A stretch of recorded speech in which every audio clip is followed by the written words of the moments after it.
Thank you. Thank you. I wish I had my camera so I could take a photo and tell my mom I got a standing ovation. Doesn't always happen. It's good to be here. Thank you for having me. Jeff, this is an incredible event. Can we just give a round of applause for the volunteers for this event?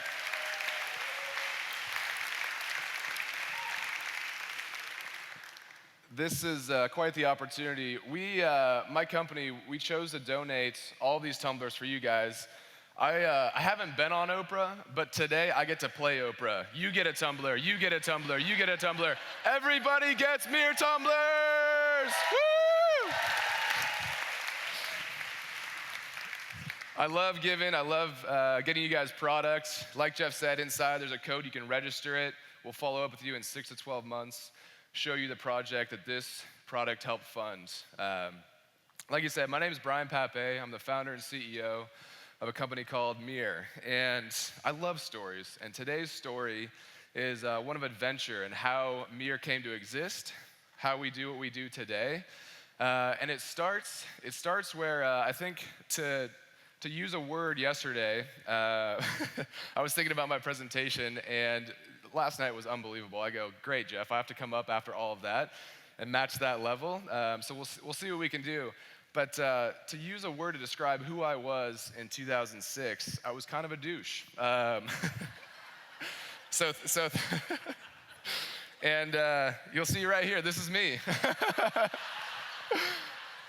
I thought I was at the top of my game. I had a small media production company, and I got to make ski films, hang out with helicopters, filming. I thought I was living the dream, and I was. But that quickly changed. I was probably one of the most selfish people I knew, and I don't know how my wife stayed with me.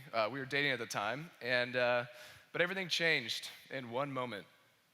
In early 2006, I was filming and unexpectedly hit a tree. And this is what it looks like when you hit a tree with your leg. I broke my femur right in half. This is the x-ray. Yeah. Pretty intense. And when you break your femur, if you hit your femoral artery, you can bleed to death within 10 minutes internally. And so I sat against this tree thinking, oh my gosh, I could literally die in 10 minutes. And it was the craziest thing. I was actually fairly calm. And there were two things that came to my mind. The first was my wife. Now I look back and I thought, man, this woman, I need to marry her. I've been dating her for 3 years. I gotta lock this up, because if I don't get out of this hospital and if I don't marry her, I'm gonna be very disappointed. So fast forward, this is my wife, Rebecca. She's an incredible woman. We've been married 9 years. We do fun things like water ski in our clothes. We hike mountains, climb mountains. This is us getting married 9 years ago, and we just had a baby girl 2 months ago, Sienna. We make babies now, it's so much fun. But the second thing I thought of was, man, I am incredibly selfish. And if I died today, what would people say about me at my funeral? And I was shocked. I was like, oh my gosh, people would not have nice things to say about me. I mean, they'd say, hey, Bryan was a funny guy. This is me in high school. I put a Volkswagen Beetle on top of our high school as a prank. That's the guy I was, kind of a douche. But you know what? I sat there and I thought, I want to create a legacy, and I'm not proud of who I am today. So how do I change that? How do I create a legacy that if I die, I'll be proud of? And fortunately, my grandparents had an excellent model in my life of how to create a legacy. This is my grandfather. He started an incredible company on the West Coast called the Papé Group, and they sell heavy machinery, forklifts, very successful private family, still owned by the family today. And he unfortunately passed away in the mid-90s. And after he passed away, my grandma started a foundation. And I looked back and I thought, man, he is an incredible man, but he got to miss out on that last stage of life. The traditional model you see is create a successful business and then give back at the end of your life. But if you don't make it to the end of your life, you don't get to experience that joy of giving back. And so I really started to think deeper about, how do you leave a legacy? There's a gap. There's a gap between business and philanthropy. And I thought, man, if I ever get to start my own company, I want to give back while I'm doing business. I want to be able to give every single day if I'm going to spend my time starting my own business. And so I got to do just that. In 2006, I was also working for a company called Little Hottie's Hand Warmers. I was the first employee and had the opportunity to get some sweat equity and become a part owner. And unbelievable experience from college. I got to run our supply chain. The owner, founder, Rick, hated going back and forth from China and Asia, so I got to go back and forth and source and negotiate with suppliers, learned about sales, marketing. We landed Costco, so all of a sudden I had over 100 containers that I had to import at the ripe age of 20. So it was an unbelievable experience. We sold the brand in 2009, and at that time I thought, this is my opportunity. I can start my own business. What do I want to start? Now, at the time, I was drinking from Nalgene's. I'd used them for 10 years, and I thought, this is the worst designed bottle in the entire world. It rolls around in your back seat, you drink out of it, you spill water all over your face, the lid hits you every time you open it. There's nothing good about it. It doesn't fit in a cup holder, and so I gotta design a better bottle. So this is the very beginning stages. This is our bottle here. You can get them on Miir.com. The simple functionality was, let's put it in a cup holder. Let's let it sit there. Let's open it in one twist. Let's drink from it without spilling water all over your face. Really novel concept. So this is what we started designing. And before we launched the brand, I asked the question, how do I give back? How do I give back with this brand? And traditionally, everybody said, hey, you got to reduce plastic waste. And I thought, yeah, but that's great. But if you're drinking from this, you're not using bottled water. And how horrible is it to be like, hey, don't drink bottled water, buy my product. That's horrible. Nobody wants to feel that way. So I really started to scratch my head of how do I give back? Fortunately, this guy, Jason Kyler, had the answer. Now, this is one of the first crazy parts of my story. So this guy, Jason Kyler, he starts Hulu.com, the small website where you get to watch videos and movies. So my wife in college is nannying for this guy. And at the time, he didn't start Hulu, but we became friends. And so I'm over at their house for dinner one night, and he goes, hey, Bryan, I'd love for you to check out this platform that I couldn't tell you about, but now I've launched it. It's called Hulu. Can you beta test it? And I said, yeah, that'd be great. I'd love to. This looks cool. You can watch TV shows. This is fantastic. So I'm thinking, sweet, what's going to happen?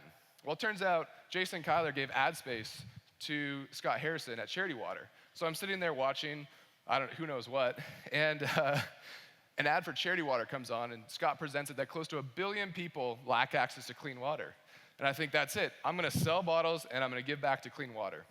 It's a huge problem. It's a solvable problem. It's closer to 663 million thanks to people like Charity Water, ourselves. There's so much more awareness, and we're actually doing some really good work. So with that, I'm like, hey guys, I want to go over to Africa with you guys. And they say, we don't do donor trips. And I go, that's really unfortunate. I really want to experience what people are doing over there. And I said, it's all right. If it's meant to be, it's meant to be. And this is my buddy John Keatley, who's a friend from college. And he says, hey, you've launched your business. How can I help you? And I thought, I don't know, let's shoot a funny ad campaign. So this is Keatley. He's photographed Bill Gates, did Howard Schultz book cover. He's photographed Macklemore. He's done some incredible work, kind of a legend in the photo world. And we come up with this great idea. Let's make water beards, and let's talk about how horrible Nalgene's are. So this is my college roommate, Nick. We photo imposed this water beard. Here's another one. So you kind of get the gist of when you drink from a Nalgene, you get water all over your face. And so Courtney, this model, comes one day, and we take her photo, and she goes, I'm not a big networker, but I really think you should meet my brother-in-law. He builds wells in Liberia. And I think, that'd be great. I'd love to meet him. So I meet Darryl, we sit down, he shares his story. Turns out he's a full-time firefighter, and on the side, he just happens to build wells in Liberia. His grandparents had been there for 30 years doing missionary work, and I share my story of Miir, and he goes, hey, why don't you come with me in February, and we'll go build some water projects? And I think, that sounds great. So we head over to Liberia, Africa. It's on the west part of Africa, one of the poorest countries in the world, and we show up. We promptly run out of gas right away, and we meet some incredible people, but we also have just some unbelievable just disappointment of how many people lack access to clean water. We see people drinking out of these horrible situations where they're literally drinking out of muddy ponds. And it was one of the things that struck me was even old wells didn't work. This is an example of an old well. But there was hope. There's a man, Prince Kondo. He is on the ground in Liberia, incredible human, taught himself to read and write as an adult. And I asked him when I was in Liberia, I said, what are you most thankful for? And he said, I'm thankful for the generator that I have in my house for electricity so that I have light. So sometimes when I have so much work that I have to get done, I can actually stay up all night and get the work done, whereas before I couldn't. And I'm like, oh my gosh, I have electricity all the time, and I sleep like a baby 10 hours a night. And this guy is thankful just for electricity. So we work together. I get to share my story about how every product that we sell helps fund water projects. Here's an example of our first well. So they do a hand-dug well, cement culverts. That's Pastor Kondo there looking over the well. This is Darryl and myself at the first water project. These are the kids who have never had access to clean water, And it was an unbelievable experience just to see these kids be so excited about something as simple as clean water, something that I've always had. And this is the team that went over there, my wife, my dad, Dara, one of my first employees, and then John Keatley, the photographer. We got some amazing photos. You should go to his website and check them out. The three things that came out of this trip completely transformed the trajectory of Miir. The first being locations. I came back and I showed my friends photos and I said, hey, this is the water project. And they said, wait, so the bottle that I bought funded that project? I said, yes, that's absolutely right. And they said, that's amazing. I thought, it is amazing. Let's show everybody, every product that they buy is actually linked to a giving project. So we started showing every single project that every single purchase helps fund. And then what's great is you come to our website, you enter your code, and then we follow back up with you, and we actually show you where we're giving. And it's pretty remarkable to see that. We're all about transparency at Miir.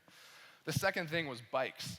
Now you may be going, how do bikes and bottles relate to each other? Well, in Liberia, we saw a couple of people on bikes, and they were getting ahead. They were getting to work, and they were getting to school. And I thought, how do we get more people onto bikes? What if we sold a bike and then helped give a bike? And I come back from that trip, everybody thinks I'm insane. My wife's like, don't do it. My dad's like, don't do it. My attorney's like, definitely don't do it. Bikes are dangerous. And I think, no, something in my gut, like Gregory talked about yesterday, something said, you gotta do this. And so I talked to my buddy, he says, let me introduce you to my buddy Kevin. He makes mountain bikes. Him and his wife had adopted a girl from Ethiopia. He understands the power of bicycles. So Kevin, this is him. This is our first bike over in Taiwan at our supplier. He says, how can I help? And I said, can you help us design our first bike and find a supplier? And he says, absolutely. I think you are crazy, but I'll help you. And I'm like, sweet, let's do this. So then I think, how are we gonna sell bikes? Where are we gonna go? And my buddy Matt, I called him up and I said, hey, you used to be a buyer at REI, right? He goes, yeah. I go, would you mind taking one of our bikes to headquarters and talking to the bike buyer? He goes, sure, not a problem. So he goes in there, talks to the bike buyer, calls me back and says, hey, they'll meet with you at Interbike. And I'm like, what's Interbike? He's like, it's the biggest bike show in the US. And I say, sweet. So I call up Interbike and they say, hey, we're full, we're booked. I'm like, no, you don't understand. Like, I have to have a booth there. And they're like, okay, we'll put you in the basement. We're gonna charge you a bunch of money. I say, sweet, let's put it on the Amex. And we drive down to Vegas in my car. This is our first booth. REI comes by, which is ironic because they're in Seattle, I'm in Seattle. We all go to Vegas. We have a half-hour meeting. And we shake on it. He goes, I'll give you 5 stores. I'll put you in 5 stores. So fast forward a couple years, one of our bikes is in all their doors, which is a pretty remarkable story, in my opinion, because I love REI. Outside Magazine put us in their buyer's guide. Thank you. But here's the craziest part. Right after this, I'm like on this massive high. And all of a sudden we get this email. And this guy goes, hey, my name is Paul, and I'm from this company called Patagonia. I don't know if you've heard of them, but we love your products and we want to talk to you. And I'm like, you've got to be kidding me. Patagonia just emailed us. We didn't have a phone number on our website, which is really funny. And so I say, absolutely. This is a brand that I grew up just loving. I love who they are. The people there are incredible. So I fly down to Patagonia. I meet Chipper Bro. If you ever go to Ventura, make sure you get a tour from Chipper Bro. That is literally his name, Chipper Bro, and he is unbelievable. So we partner with Patagonia. We do all of their hydration products. Just an unbelievable experience there. I'm like, is this real? Is this actually happening? And then the third thing that happened is, what's next? So we asked a simple question of what is next? And with Prince Kondo, we said, how can we help? And he said, we have a K through 6 school. 6th grade is the highest form of education that kids in Buchanan, Liberia will receive. And we said, do you guys have plans for a high school? And he says, yeah, here are the blueprints. We have the labor ready, we just need help funding the material. And so apart from Miir, my friends and family and I, we say, great, we'll help you build this high school. So this is the beginning of it. And then last year they finished it. And unfortunately we couldn't visit because of the Ebola crisis. And they said, hey, we need a little bit more for the school desks, the blackboards, help pay for teachers. And I think, man, what are we really good at Miir? We're really good at designing products and selling them. So naturally we come up with a bag line. So here's our bag line, commuter bags, tote bags. These are the Miir bags. We just launched them. I'm really excited about how they came out. And these are the desks that they're helping create at the school. And I love numbers. And I think what's cool about this conference is better is possible. So the reason I talk about numbers is because I truly believe that businesses can be better. And I think last year is a proof for that. And I don't say this to brag, but hopefully to inspire other businesses, that last year we tripled our revenue, gave 5% of our top line revenue, not our net profit, our top line revenue, and we were profitable. It can be done. We can do great things, we can change the world, and we can use, thank you. And we can use business to give back in a very, very powerful way. So these are numbers that I share. We're proud of it. 55 water projects, over 4,500 bikes in the US. We work with great organizations in cities that help get foster kids, refugees onto bikes. We've helped build one school. And so the question I ask is, what is your legacy? If Dwayne "The Rock" Johnson came in and just snapped your femur in half and you had 10 minutes to live, would you be happy with your legacy? And I imagine that everybody here has improvement. I have improvement. We all have things that we want to improve upon. And I think there is one question that can help with how do we improve our legacy. Now, this question transcends gender, race. It can help make the world a better place. And this question is what I want you guys to ask yourselves today. How can I help? I asked it in Liberia. My friends asked me, they said, how can I help you with your business? And the reason we are today where we are at Miir is because we've asked this question, how can I help? So my encouragement to you is whether it's your business, your family, you as an individual, your nonprofit, how can you help transform the legacy of all of those pieces? Thank you.